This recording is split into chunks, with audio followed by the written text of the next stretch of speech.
Okay, here's the 1942 Ford GPW. As you can see, it's still got some of the lettering showing through, including the S there on the cowl. The shovel bracket, mirror bracket are there.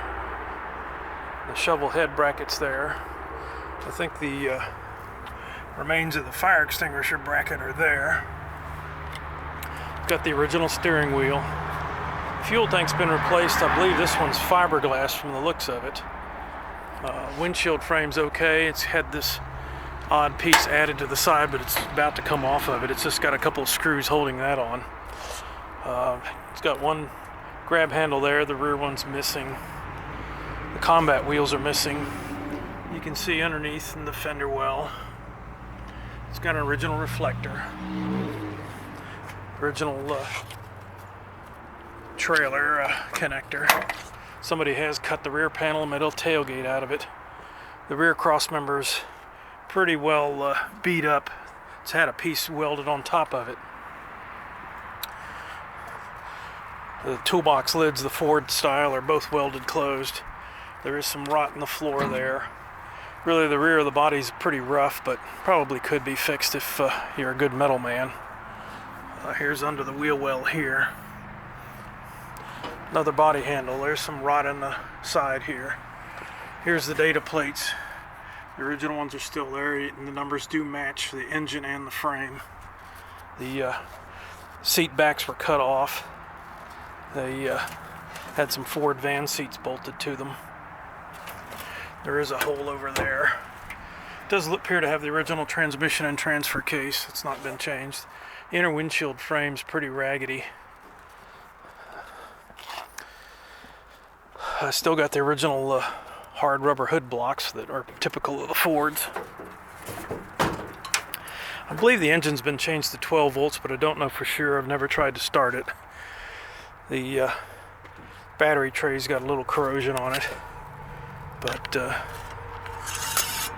still got oil in the engine.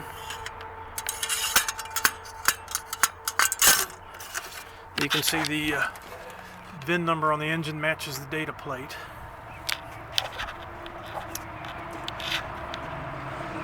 It's got the GPW head on it, and the motor does turn over. You can see I'm turning it over by hand.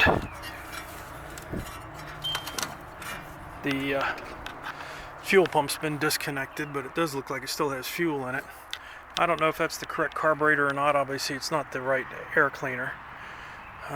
Somebody had a different kind of fuel line hooked up to it at one time or another.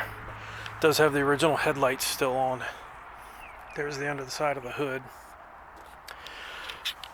Grill seems to be in pretty decent shape, but obviously needs to be sandblasted and cleaned. Front frame horns are really not too bad, but they have had a piece welded on top of them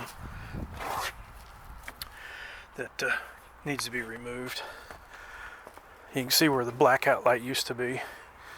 And looking underneath the Jeep, here's a look at the frame. Original transfer case.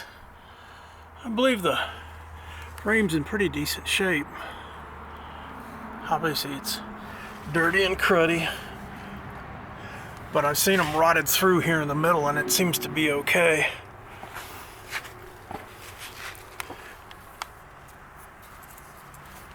I don't see any significant rot on the frame.